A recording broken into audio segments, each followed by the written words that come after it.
Oi gente, meu nome é Camila e no vídeo de hoje eu vou falar sobre a expectativa que nós mães temos sobre o desenvolvimento dos nossos filhos e como administrar. Oi gente, estou aqui, uma mamãe de duas crianças, né, de faixas etárias diferentes, tem uma de 11 e um de 2 anos, e como toda mamãe, acabo tendo que lidar com muitas expectativas que eu tenho a respeito do desenvolvimento dos meus filhos, as coisas que eu gostaria que acontecessem, as coisas que realmente acontecem, e a gente sabe que nem sempre uma coisa está aliada à outra, e eu queria compartilhar essa minha experiência com vocês e falar um pouco com vocês também, usando um pouco de conhecimento teórico que eu tenho sobre pediatria.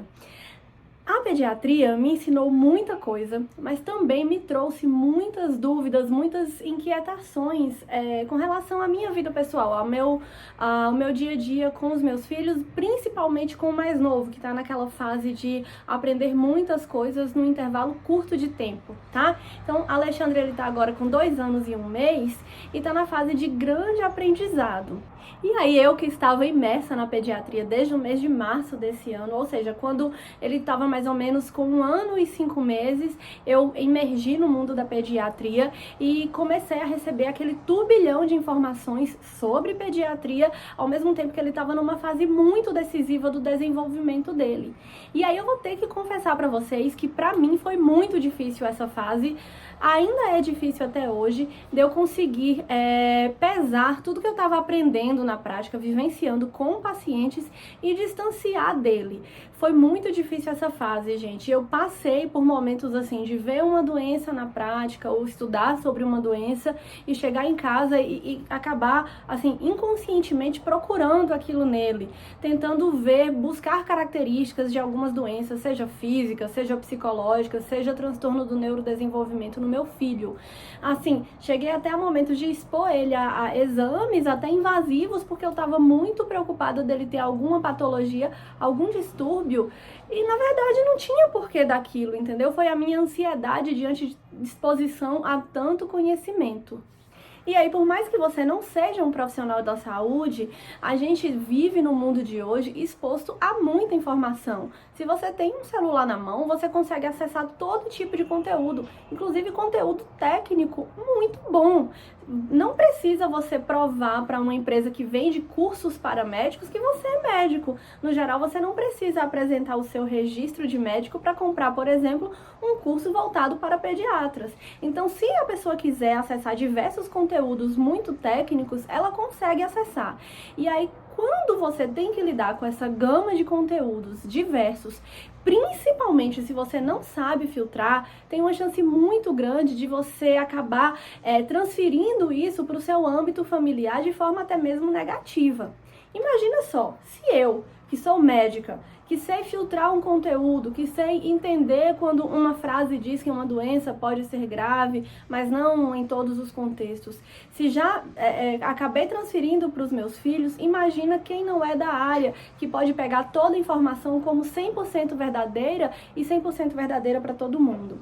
Então, nesse turbilhão de informações que nós estamos vivendo na atualidade, imagina ter um filho em casa e ter que observar o que acontece com ele e ler tudo que está escrito em todos os sites que passam informação pra gente. Não é uma tarefa fácil e nós precisamos aprender a administrar.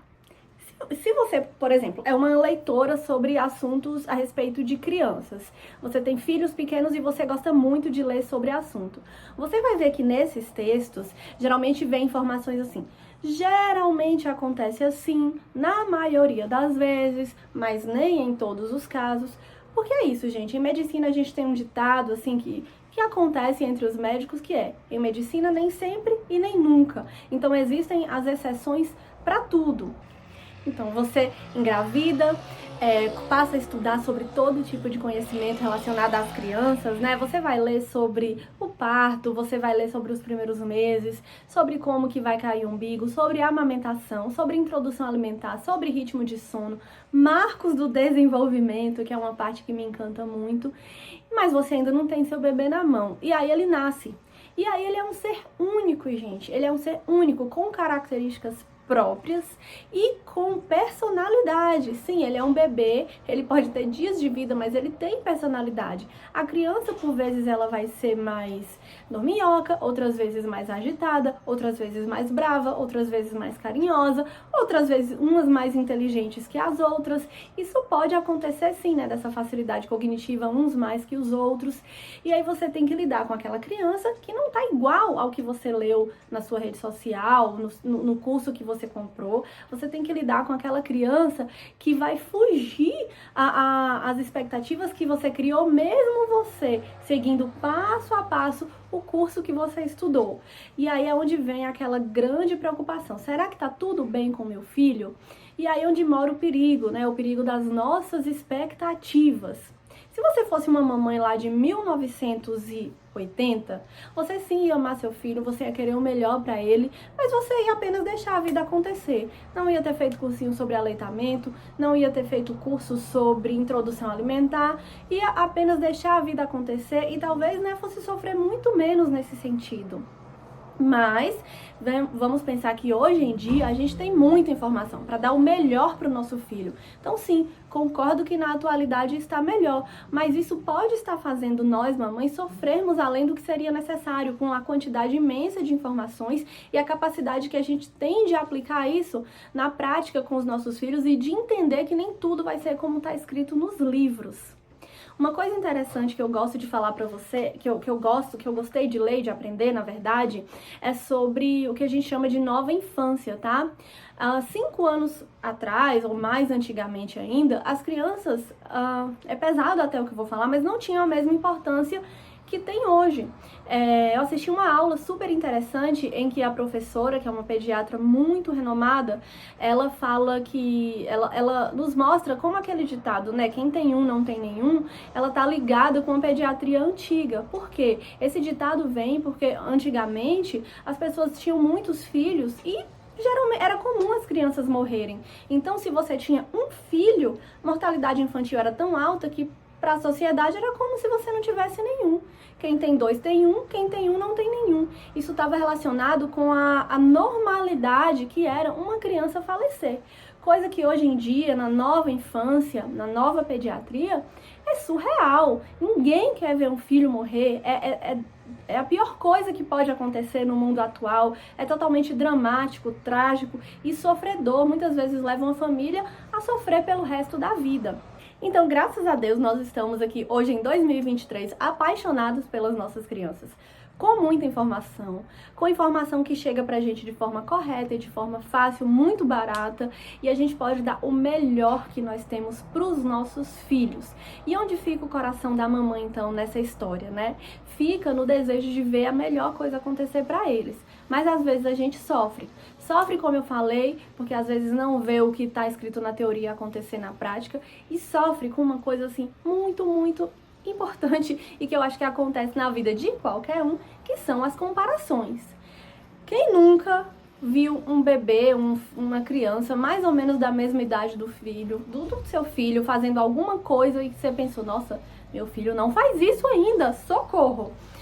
Isso é muito comum, acho que toda mãe já passou por isso e já sofreu um pouquinho por isso, talvez umas mais, outras menos, cada bebê tem uma característica, né?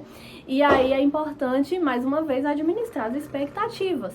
Falando dos marcos do desenvolvimento, e aí onde também vai entrar a informação que você tem, o seu conhecimento sobre isso, os marcos do desenvolvimento, na verdade, são aspectos que a criança tem que adquirir até uma determinada fase da vida. Por exemplo, é esperado que uma criança ande até 1 ano e meio de idade. Você geralmente vai ver a criança andar antes disso. Então é comum que chegue no consultório, no pronto-socorro, uma família que queixa assim pra gente, olha, tô preocupada, meu filho tem 1 ano e 1 mês, já tá quase com 1 ano e 2 meses e ainda não anda. Aquela família, ela tá muito ansiosa, porque ela está comparando e vendo que a maioria das crianças ali com 1 ano e 2 meses já está andando. Mas a gente que é da área, né, sabe que é normal que uma criança ande até 1 ano e meio. Então, se a sua criança tem 1 ano e 3 meses e ainda não andou, não tá nos chamando a atenção. Agora, se a sua criança fez 1 ano e meio e ainda não andou, aí sim, ela não atingiu um marco do desenvolvimento, nós vamos ter que investigar. A fala, gente, a fala hoje em dia nos traz muitas coisas, né, muitos questionamentos, porque tem bebê que com 1 ano está falando tudo, tem bebê que com 2 anos está falando pouco. E aí a gente tem que também saber quais são os marcos do desenvolvimento com relação à fala. Tá? Por exemplo, uma criança de 2 anos tem que ter um vocabulário extenso aí de mais ou menos 300 palavras e tem que estar fazendo frases aí de pelo menos 2 palavras. Por exemplo, bebê, dedê, como o que meu filho fala, bebê, dedê. Ele tá me falando que ele quer beber o leite, ele não consegue falar, mãe, eu quero beber o leite. Ele não fala assim, mas ele fala, mamãe, bebê, dedê, ou quer beber, dedê. Então, ele tá ali dentro do marco do desenvolvimento dele. Não tá muito avançado? Não tá.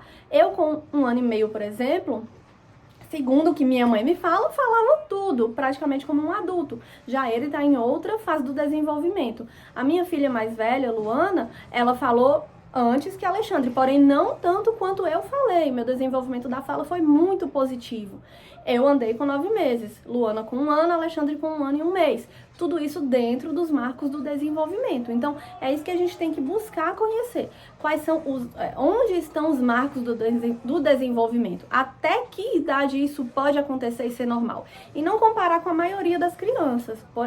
Pode acontecer da maioria das crianças estar sentando aos 5 meses, mas pode ter criança que só vai sentar aos 7.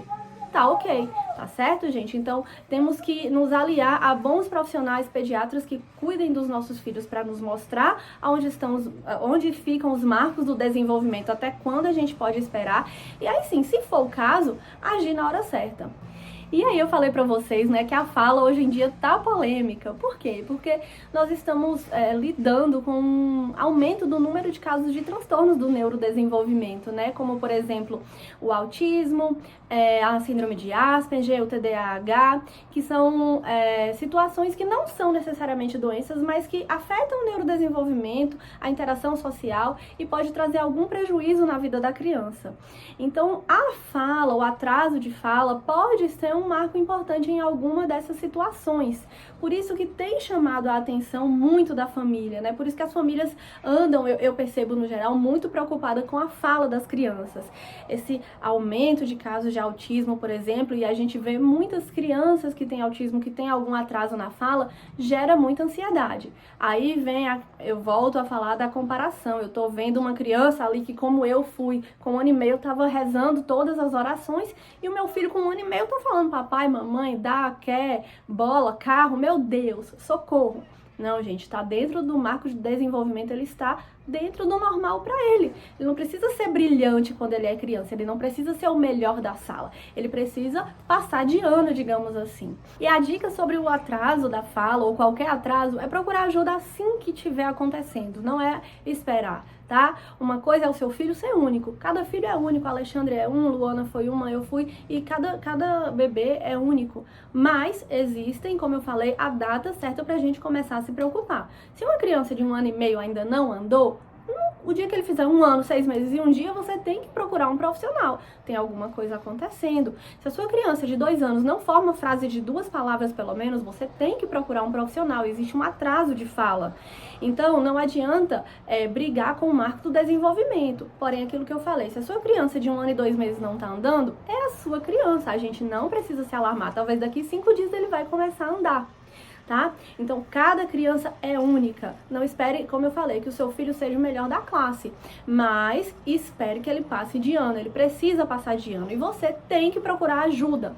Às vezes a gente tem medo de procurar ajuda, com medo de ouvir a verdade, não é mesmo? Eu sei que isso acontece com a maioria das pessoas, não é só com os filhos não, com a própria doença. Eu já vi muito no consultório, eu não quero fazer esse exame porque eu tenho medo do que vai dar. Mas se for dar alguma coisa, ela vai estar ali de qualquer jeito. Então a gente tem que buscar ajuda, tá?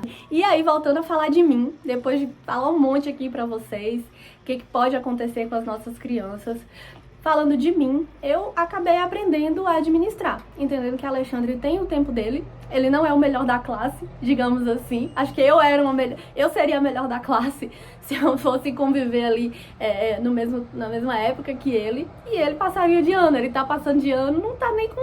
Tá passando assim com uns 7,5, 8, assim, sabe? Mas tá atingindo todos os marcos do desenvolvimento e tá cada dia mais esperto. E eu aprendi a aceitar isso. Não só a questão do desenvolvimento não, viu, gente? Qualquer coisa que ele tinha. Esse menino aparecia uma mancha vermelha, eu já tava lá. Não é catapora, não é sarampo, não é mão, pé, boca, não é zika, não é dengue. Também não acho que é uma dermatite. Tava lá fazendo toda a brainstorm ali, a tempestade de ideias pra tentar entender o que ele tinha. Tive que me desapegar disso. Vamos ver se agora, que eu já contei no vídeo anterior, né, sobre meu novo lifestyle, como que vai ser, se eu vou conseguir desapegar. Mas tá funcionando. Até que eu tô menos sofrida, tô entendendo que eu tenho que deixar meu filho seguir a vida dele. Luana também, só que Luana já tá adolescente, então aqui já são outras coisas que eu poderia vir falar com vocês. Mas acho que eu aprendi a aceitar, tô passando no teste, né? Muitos meses depois eu tô com menos sofrimento. Gente, a gente tá vivendo num mundo tão louco hoje, assim, com tanta informação e com tanta gente que vai expor o próprio filho na internet, não por mal não, mas, por exemplo, é muito comum você entrar em alguma rede social de vídeos curtos e ver assim, ai, as características do meu filho que tem autista, meu filho com 1 ano de idade que parecia uma criança normal, às vezes a genitora até fala dessa forma, mas depois apareceu as características do autismo. E aí essa pediatra que eu citei pra vocês, que eu gosto dela, ela fala uma frase assim muito interessante, não tem uma criança hoje entre 1 ano e meio e 2 anos que os pais não pensaram, meu Deus, será que o meu filho é autista? Por que será isso, né? Justamente porque a gente tá exposto, toda hora alguém fala, essa criança andar na ponta do pé, nossa, pode ser autista. Pode, 30% das crianças autistas andam na ponta do pé, mas uma porcentagem de crianças também vai andar na ponta do pé até os 3 anos de idade sem ter nenhuma patologia. Se o seu filho tampa os ouvidos, ele pode ser autista. Se o seu filho tem medo do barulho do liquidificador, ele pode ser autista. Pode, gente, assim como não pode ser, assim como qualquer transtorno do desenvolvimento ou qualquer doença, precisa ter múltiplas características para ser fechado um diagnóstico. Então, cuidado com o que vocês leem e se apeguem ao pediatra do filho de vocês. Se vocês tiverem a oportunidade de ter pediatra, né? Aqui na minha cidade não é todo mundo que tem essa oportunidade, mas se vocês tiverem a oportunidade, se apeguem a ele, tirem as dúvidas, consulta de puericultura, que essa consulta do desenvolvimento é para tirar dúvidas mesmo, levem anotadas as dúvidas de vocês e tirem todas as dúvidas para que, se acontecer alguma coisa que realmente seja plausível para poder investigar, vocês não percam tempo e também não sofram pelo que não precisa ser sofrido, tá bom? Eu quero deixar um beijo para vocês. Se possível, se inscrevam no canal, curtam o vídeo, compartilhem com alguém que pode gostar desse conteúdo e eu espero vocês no próximo vídeo. Fui!